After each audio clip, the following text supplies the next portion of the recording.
Senhoras e senhores, sejam muito bem-vindos ao canal Biblioteca de Resumos. Meu nome é Gustavo Vinícius e eu vou trazer para você o resumo de grandes ideias e grandes conceitos que podem mudar sua vida. O primeiro livro será este de Dale Carnegie, chamado Como Fazer Amigos e Influenciar Pessoas. Neste vídeo trarei o resumo do capítulo número 1, onde Dale Carnegie diz: se quer tirar mel, não espante a colmeia. Eu atribuí um significado para esta frase. O significado quer dizer o seguinte: se você tem um objetivo, não entre em conflito com quem te possibilitará alcançá-lo.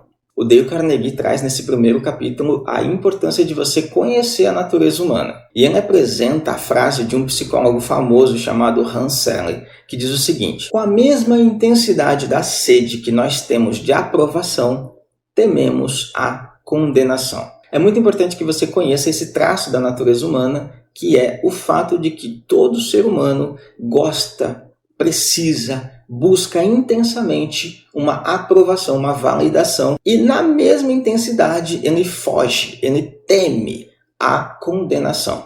Para exemplificar isso, eu peguei um dos exemplos, o livro tem vários, eu peguei um dos exemplos em que o Dale Carnegie cita o Al Capone. O Al Capone era o inimigo público número 1 dos Estados Unidos e também o gangster mais famoso da sua época, com inúmeros crimes cometidos desde seus 14 anos de idade. Ele cometeu vários crimes, desde agiotagem, contrabando, assassinato, uma série de crimes que você não consegue nem listar.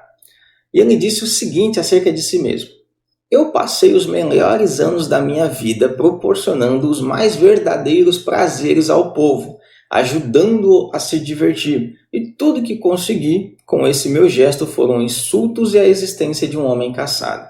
Ele cita ali os verdadeiros prazeres porque ele era um dos maiores contrabandistas de bebida na época da lei seca, onde a bebida era proibida nos Estados Unidos, e também tinha os jogos, cassinos, um monte de coisa, né? Mas olha só que interessante, o cara era criminoso, condenado, cometeu vários crimes, falava-se dele no jornal o tempo todo. Não tem dúvida nenhuma de que o cara era moralmente criminoso, errado, ruim. Mas veja o contraste, não era isso o que ele pensava de si mesmo. E se não era isso que ele pensava de si mesmo, o que será que pensam as pessoas que nem sequer cometeram tais atrocidades ou crimes? E assim, não importa o que as pessoas à sua volta tenham feito para você, não importa o quão difícil, duro, catastrófico ou maldoso você ache, a pessoa não pensa isso dela mesma, independente do prejuízo que ela tenha causado. Se nem o Al Capone pensava isso de si mesmo, o que dirá essas pessoas comuns do dia a dia? Essa história ilustra bem como funciona, como age, como é a natureza humana. Tendo em vista a natureza humana, tendo conhecimento de como ela funciona, o Dale Carnegie diz o seguinte na página 47: nenhum assunto justifica a crítica. Humanos são criaturas emocionais e não lógicas, suscetíveis às observações norteadas pelo orgulho e pela vaidade. E aí eu trago de volta a ideia de que, se você quer tirar mel, não espante a colmeia.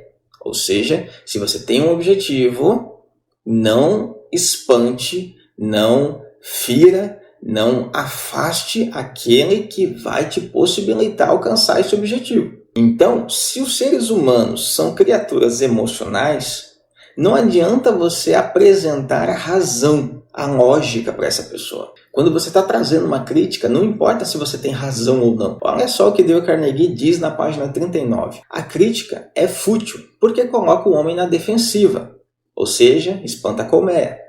E comumente faz com que ele se esforce para justificar-se. A crítica é perigosa porque fere o orgulho do indivíduo e alcança o seu senso de importância e gera ressentimento. Agora eu quero acrescentar para você um conhecimento meu, um conhecimento psicanalítico que não tem no livro, que é a função do ego e seus mecanismos de defesa. Com esse conceito eu vou conseguir te aprofundar no conhecimento acerca da natureza humana. Todos nós, seres humanos, temos um ego. E esse ego, de forma geral, significa o verdadeiro eu, o eu que existe no mundo. E ele tem algumas funções. Por exemplo, você, ser humano, tem impulsos, tem vontades, tem desejos, tem necessidades. Mas existe uma realidade no mundo que não te permite agir de qualquer forma, de forma animalesca. Por exemplo, se eu tenho vontade de socar a cara de uma pessoa, Existe uma realidade fora de mim que diz que eu não posso ceder a esse impulso sem ter consequências. Então, quem me regula neste mundo, quem me adapta a este mundo, a essa realidade externa, é o ego. Um outro exemplo básico. Se você tem vontade de defecar, essa vontade surge como um impulso, entretanto, existe uma realidade externa que diz o seguinte: você não pode simplesmente abaixar a calça onde você está e soltar os seus dejetos. Você precisa se adaptar a essa realidade, você precisa de um banheiro, você precisa estar numa situação que permita com que esses impulsos sejam supridos, sejam descarregados. Essa é a função do ego, te colocar na realidade. Entretanto, se a pessoa tiver um ego imaturo, um ego frágil, podem acontecer alguns problemas de adaptação à realidade. Sabe aquela pessoa que vive no mundo da lua? Em geral, ela tem ativado seus mecanismos de defesa. E aí eu separei algumas formas e trouxe para você algumas ações, algumas formas que a pessoa pode agir quando ela ativa o seu estado defensivo. A pessoa pode distorcer a realidade, desenvolvendo uma percepção disfuncional na qual ela nunca é responsável por qualquer erro que seja, gerando pontos cegos em sua análise. Ela pode atribuir a culpa aos objetos arredores, as pessoas, os amigos, o cônjuge, a família, os colegas de trabalho, circunstâncias, a sociedade. Quer dizer, ela nunca é a responsável por nada. Sempre é alguma coisa, alguma pessoa, ela é sempre a oprimida, a vítima. Outra ação que ela pode ter também é sempre recorrer ao ato de oferecer justificativas para amenizar o sentimento de culpa diante de uma possibilidade de condenação ou crítica. Quer dizer, ela pode ficar falando: mas eu fiz isso por causa disso, mas eu fiz isso por causa daquilo outro. Você está criticando isso, mas é isso aqui que eu fiz. Quer dizer, ela vai ficar sempre se justificando, cara. E é uma situação, assim, bem chata. Na página 39, Dale Carnegie diz: 99 em 100 vezes, nenhum homem já se criticou por coisa alguma, não importando o quanto ele possa estar errado.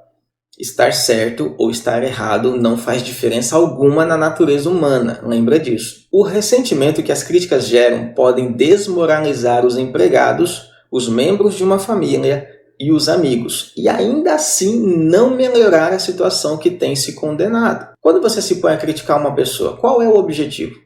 O objetivo não é criticar a pessoa somente pelo prazer de criticar, né? O objetivo geralmente é mudar uma situação que geralmente está gerando problema, ou pode ser a solicitação da mudança de um comportamento, torcendo ali para a pessoa se tornar mais adaptada à realidade, gerar menos problemas, menos consequências ruins. Em geral é buscar uma mudança. A gente só critica algo que a gente quer mudar. Só que aí é que está a grande questão. Quando você critica, você consegue alcançar esse objetivo? Você consegue alcançar uma mudança eficaz? Na maioria das vezes não, né? O Dale Carnegie diz que 99 em 100 é não. E então, na página 47, o Dale Carnegie faz uma crítica a quem vive criticando. Qualquer idiota pode criticar, condenar e queixar-se. E a maioria dos idiotas faz isso. E aí eu trago uma reflexão para você. Se a crítica nunca leva a alcançar o objetivo, por que as pessoas ainda continuam fazendo? Quer dizer, se a pessoa não consegue o mel, por que ela continua espantando a colmeia? Não faz sentido. Mas tem umas razões que fazem as pessoas continuarem criticando. Você criticar uma pessoa, você falar aquilo que está entalado aqui na sua garganta, traz um alívio emocional. Sabe aquela situação de você soltar tudo e falar: pronto, falei, tô leve. Quer dizer, você se sente bem com isso, mas como é que a outra pessoa se sente? Isso vai fazer você conseguir alcançar o seu objetivo? Provavelmente não. 99 em 100, não. Daí o Dale Carnegie traz a importância da empatia. Quer dizer, você se colocando no lugar da outra pessoa, sobre as mesmas condições que a outra pessoa, tendo a mesma experiência de vida que a outra pessoa, tendo as mesmas vivências, os mesmos conceitos, as mesmas construções históricas. Será que você não faria exatamente a mesma coisa? E aí você me pergunta assim: ok, se tem uma situação que eu preciso mudar, mas eu não posso criticar, como é que eu vou fazer para mudar essa situação? Como é que eu vou tirar o mel da colmeia e conseguir que essa colmeia ainda fique ali produzindo mais mel para mim? Como é que você vai alcançar o seu objetivo sem espantar as pessoas que te possibilitam alcançar o objetivo? Bom, vamos chegar lá. Na página 46, Dale Carnegie diz o seguinte: Você conhece alguém a quem deseja modificar, aconselhar e melhorar? Excelente! Isso é muito bom. Eu estou inteiramente a favor. Mas por que não começar por si mesmo? De um ponto de vista eminentemente egoísta, é muito mais proveitoso do que experimentar melhorar os outros. Sim, e um pouco menos perigoso. O que eu entendo disso aqui? Você acabou de entender como funciona a natureza humana. E você não vai mudar a natureza humana. Você não acha melhor você se adaptar a esse novo conhecimento que você acabou de adquirir? Você não acha melhor entender e se adaptar à natureza humana do que tentar modificá-la? Você não acha que é muita gente para tentar modificar? É melhor você se adaptar. Requer menos esforço e é muito menos perigoso. Então pensa o seguinte, que tipo de modificação você pode ter para se adaptar à natureza humana? Na sua forma de se comunicar, na sua forma de se comportar, na sua forma de falar com as pessoas, na sua forma de apresentar um problema.